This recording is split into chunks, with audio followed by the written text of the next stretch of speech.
Reino de Deus e paz transbordante, apoiado sobre as palavras de Jesus, que a paz que Ele nos dá não é como o mundo dá, e sobre as palavras de Paulo, que o Reino de Deus não é comida nem bebida, mas alegria, né?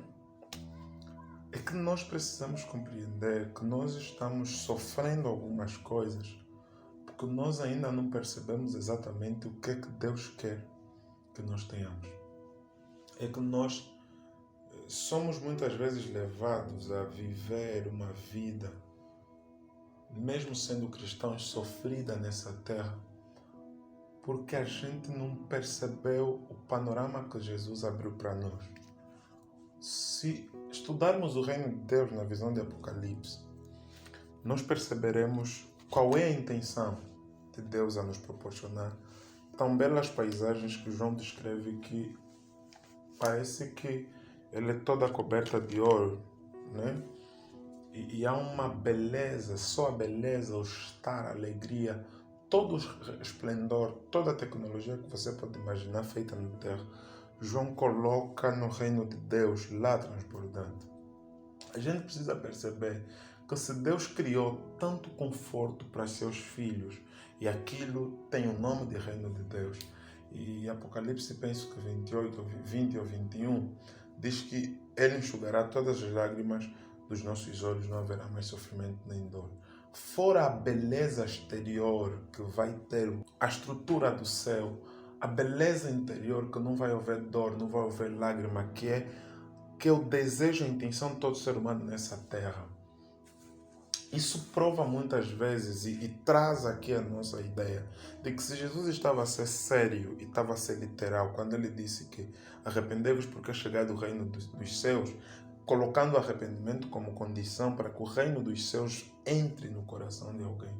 Isso implica exatamente dizer que eu e você, que já temos o reino de Deus sobre nós, precisamos olhar para o reino de Deus futuro em nós como uma extensão daquilo que nós já temos.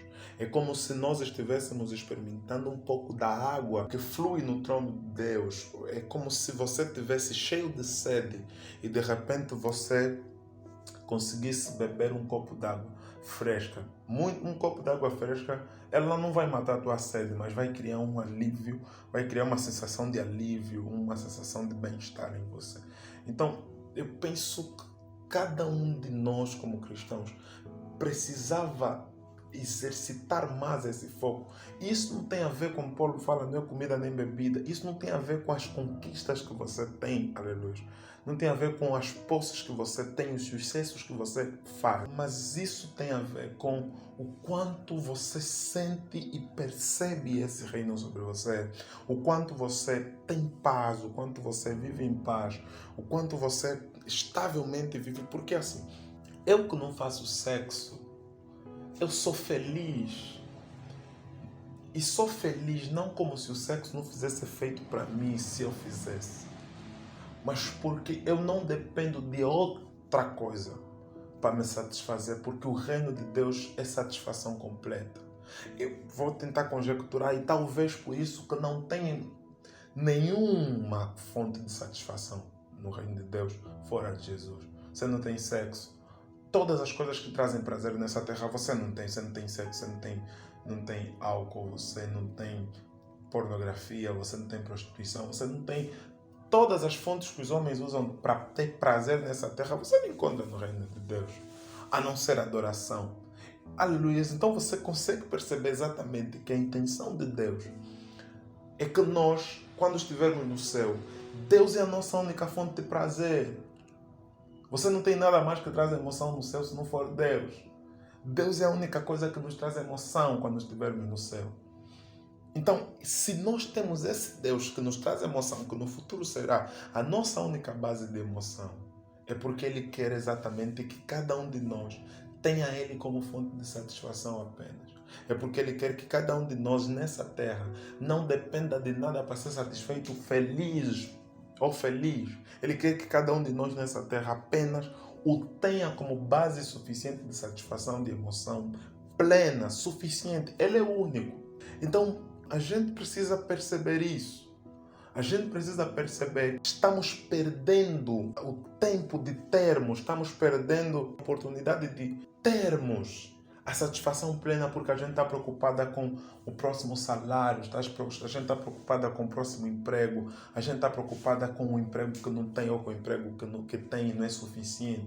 Não! Man, Deus quer que a gente tenha a plenitude, experimente dessa satisfação, experimente de ouvir Jesus no monte e sem pão. Deus quer que a gente experimente lançar a rede sobre a palavra dele, mesmo quando a gente passou a noite toda pescando e não achou peixe, quando nossa certeza está certa de que não tem peixe aí embaixo. Deus quer que a gente lance a rede sobre a palavra dele. Essa é a plenitude do reino de Deus. Não se humaniza o reino de Deus. O reino de Deus vai ser... Irmão, que o reino de Deus é real para nós. A gente precisa viver isso. Precisa viver nessa plenitude. Precisa viver nessa intensidade. Nessa pureza de que o reino de Deus é transbordante paz, alegria, plenitude de acordar, de ir, vir sem temor, de falar sem medo, de orar, de ter comunhão, de estar exposto sobre qualquer coisa e saber que ninguém vai aparecer com um segredo teu ou com alguma coisa que você fez, esconde de ninguém, mas é viver nesse lugar de satisfação, perfeição, de pureza. Talvez é isso, fica mais clara a compreensão do que Jesus fala que queria que nós fôssemos perfeitos, porque o sermão continua em Mateus, quando ele vai falar das beatitudes. Mas é essa a profundidade do reino de Deus. Então é isso que Deus colocou tão forte no meu coração sobre o que Ele exatamente quer que nós tenhamos. Que nós estejamos nesse lugar de compressão e a gente vive essa satisfação, esse transbordar. Porque o reino de Deus, se não for isso, então não vale. Deus é só mais um artefato que a gente coloca na nossa estante. E quando lhe precisa, vai buscar. Quando já não lhe precisa, ele volta, limpa o pó dele quando ele não está. É como se Deus fosse aquelas... Não sei o nome que se usa, né? Esqueço o nome aqui, que os egípcios usavam, mas é como se fosse aquela miniatura de deuses que eles andavam com ele e metiam.